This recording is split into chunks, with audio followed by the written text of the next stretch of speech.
Fëmia anglez që kishte parashikuar të ardhmen që në vitin 1913.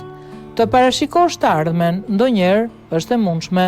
Këtë gjë e ka bërë një fëmijë 12 vjeç në Angli gjatë vitit 1913.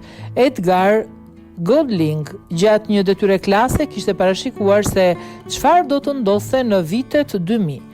Ai kishte parashikuar se avionët do të shpërndaheshin një lloj si makinat dhe me to do të kryheshin udhëtime. Gjithashtu ai parashikoi që biçikletat, një objekt shumë i rrallë dhe i kushtueshëm, në ato vite do të zotëroheshin nga të gjithë. Fëmia Gjeni 12 vjeç në detyrën e tij kishte parashikuar gjithashtu që do të kishte një bumë udhëtimesh si dhe zhvillimin e madh të shtypit të përditshëm.